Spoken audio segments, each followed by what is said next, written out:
അന്ന് പോകുന്ന പോവിൽ ഞാൻ പോയിരുന്നുവെങ്കിൽ ഇന്ന് ഒരു ചെറിയ അംബാനിയായി. എൻ്റെ ഗ്രാഫിൻ്റെ പോക്ക് അത് തന്നെയായിരുന്നു.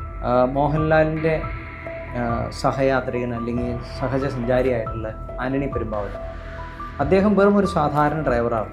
എൻ്റെ നാട്ടുകാരൻ തന്നെയാണ്. പുള്ളി നല്ലൊരു ബിസിനസ്സുകാരനാണ്. സിനിമ എന്താണെന്ന് അറിയാവുന്ന ഒരു വ്യക്തിയാണ്. എത്രയോ സൂപ്പർ താരങ്ങൾക്ക് ഡ്രൈവർമാരുണ്ട്, പക്ഷെ ആന്റണി പെരുമ്പാവൂർ ഒന്നല്ലേ ഉള്ളൂ. അതത്രേ ഉള്ളൂ. ആളുകൾ എന്നെ അക്സെപ്റ്റ് ചെയ്യും. ഞാനൊരു നല്ല ബിസിനസ്സുകാരനാണ്. പൂച്ചയത് ഇങ്ങനെ പൊക്കിയിടുന്ന പോലെ എങ്ങനെ ഇട്ടാലും ഞാൻ 4 കാല് കുത്തി വീഴും. ബിസിനസ്സിൻ്റെ ഏതൊരു ആംഗിളും നിങ്ങൾ ചോദിച്ചോ. എന്നാണ് ഈ സിനിമാ ജീവിതം അവസാനിപ്പിക്കുന്നത്? ഞാൻ അവസാനിപ്പിക്കുന്നത് ശരിക്കും ഇപ്പോൾ 10 വർഷം മുമ്പാണ്. ടേബിളിൽ 40,000 എന്ന് വെച്ചാൽ ഞാൻ വർക്ക് ചെയ്തു.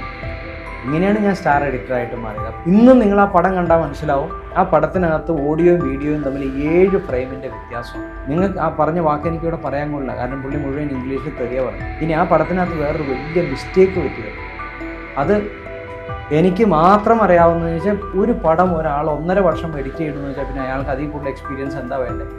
തിരിച്ചും മറിച്ചും ചോദിച്ചാൽ എനിക്ക് അതിൻ്റെ ഉത്തരം കയ്യിലുണ്ടായിരിക്കും. അല്ലാന്നുണ്ടെങ്കിൽ ചിലപ്പോൾ അടിയിക്കും. ആ മനുഷ്യൻ വെടിവെക്കുകയും ചെയ്യും. ചിലപ്പോൾ എവിടെ ചെന്നാലും ഡോർ ടു ഡോർ എൻട്രിയാണ്. എനിക്ക് എന്നെ പരിചയപ്പെടുത്തണ്ട.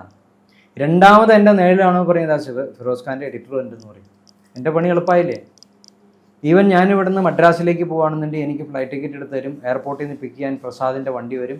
അവിടെ ചെന്ന് കഴിഞ്ഞാൽ ലാബിൽ ചെല്ലുമ്പോൾ എനിക്ക് VIP ട്രീറ്റ്മെൻറ്റാണ്. ഒന്നും അറിയണ്ട. ഞാൻ ഉച്ചയ്ക്ക് ഭക്ഷണം കഴിക്കാൻ എന്ന് പറയുമ്പോഴേക്കും എനിക്ക് എന്ത് പിസ്സയോ എന്ത് സാധനം വേണ്ടതെന്ന് വെച്ചാൽ ഓർഡർ ചെയ്ത് കൊണ്ടുതരും. കാരണം ഒക്കെ ഫിറോസ് ഖാൻ്റെ ബില്ലാണ്. എനിക്ക് ബോംബെയിൽ ചെന്ന JW മാരിറ്റിൽ നിന്ന് എനിക്ക് ഫുഡ് വരും. ഞാൻ വെറുതെ സെക്യൂരിറ്റിയോട് പറഞ്ഞത്, കാരണം ഞാൻ ഫിറോസ് ഖാൻ്റെ അടുത്ത് കംപ്ലയിൻറ്റ് ചെയ്താൽ അവരെ അടി കിട്ടും.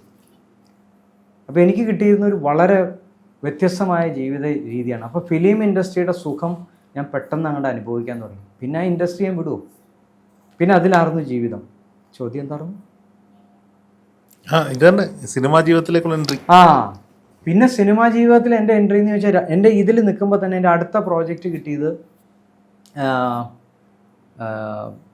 വളരെ ടോപ്പ് ലെവലിലുള്ള പല ഡയറക്ടേഴ്സിൻ്റെ കൂടെ വർക്ക് ചെയ്യാൻ അവസരം കിട്ടുകയാണ്. കാരണം അന്ന് ആവിഡ് എന്ന് പറയുന്നത് അത്ര ഫേമസ് ആയിട്ടില്ല. 5 or 6 പേരെ ആ സമയത്ത് ആവിഡ് ഇന്ത്യയിൽ മേടിച്ചിട്ടുള്ളൂ. അതിനകത്ത് ഒരാൾ S. സുരേഷാണ്. പിന്നെ മറ്റേ രാകേഷ് റോഷനാണ്. പിന്നെ ഒന്ന് ഇവിടെ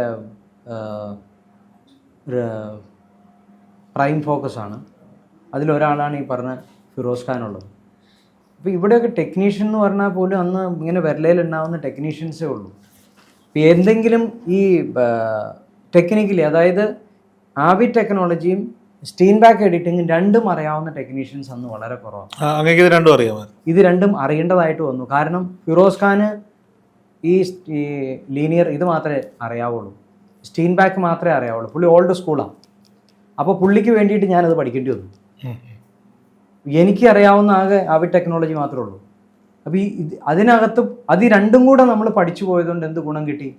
നമ്മുടെ ടെക്നിക്കൽ അറിവ് ഭയങ്കര വലുതായിപ്പോയി. കാരണം ഒന്നാമത്തെ പുള്ളിയുടെ ടെമ്പറമെൻ്റ് എന്ന് പറഞ്ഞാൽ ഒരാൾക്ക് ഹാൻഡിൽ ചെയ്യാൻ പറ്റില്ല, ഭയങ്കര ദേഷ്യമാണ്. അപ്പം നമ്മൾ സാധാരണ പഠിക്കുന്ന രീതിയല്ല പഠിക്കുന്നത്. ഏത് തരത്തിൽ എത്ര തിരിച്ചും മറിച്ചും ചോദിച്ചാൽ എനിക്ക് അതിൻ്റെ ഉത്തരം കയ്യിലുണ്ടായിരിക്കും. അല്ലാന്നുണ്ടെങ്കിൽ ചിലപ്പോൾ അടി കിട്ടും. ആ മനുഷ്യൻ വെടിവെക്കുകയും ചെയ്യും ചിലപ്പോൾ. അപ്പോൾ ഒരു പ്രത്യേക ടൈപ്പ് നേച്ചറാണ്. ഈ പേടി ഉള്ളിലുള്ളത് കൊണ്ട് തന്നെ നമ്മൾ പഠിച്ച രീതിയും വേറെയാണ്.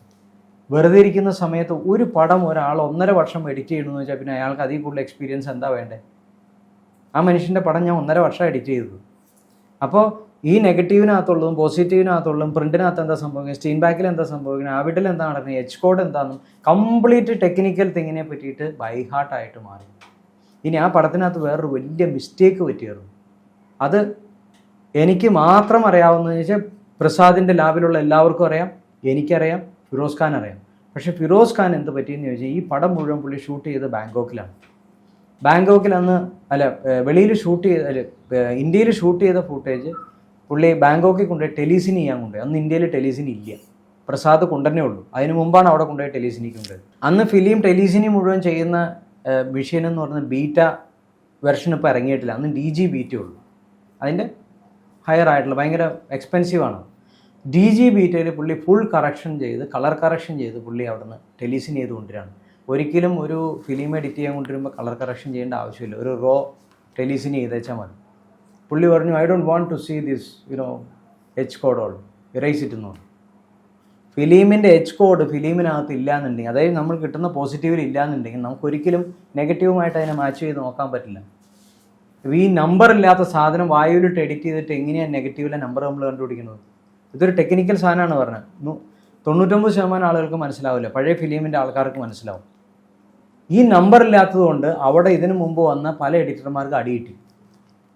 അതിനകത്ത് ഒരു ഭയങ്കര ഫേമസ് ആയിട്ടുള്ള ചെന്നൈയിലൊരു എഡിറ്ററുണ്ട്, പേര് ഞാൻ പറയണില്ല. അദ്ദേഹം വന്നിട്ട് അദ്ദേഹത്തിന് ചീത്ത കേട്ടിട്ട് പോകേണ്ടി വന്നു.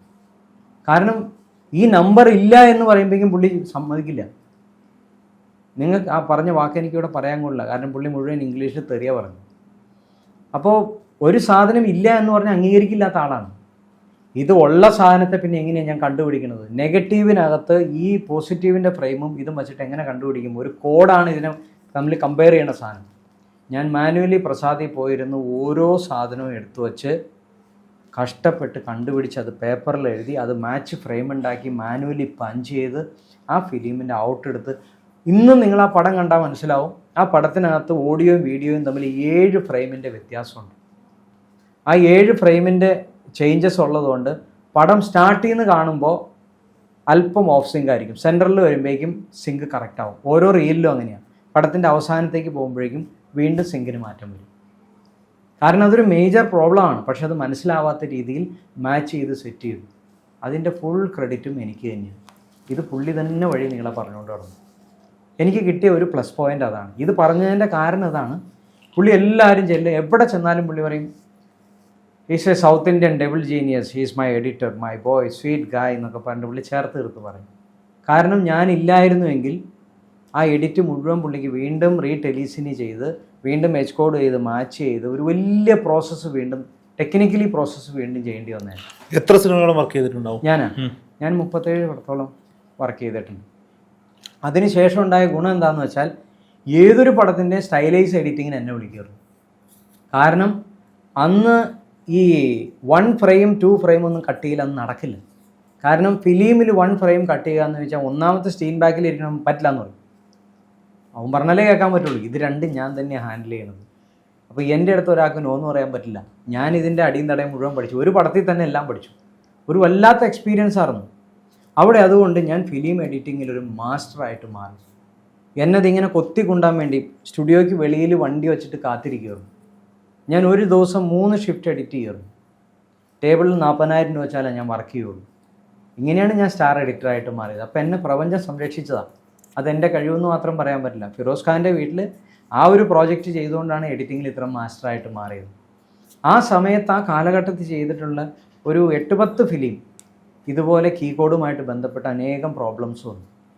ഈ പടങ്ങളെല്ലാം സോർട്ട് ഔട്ട് ചെയ്യാൻ എന്നെ തന്നെ വിളിച്ചുകൊണ്ടുപോയി.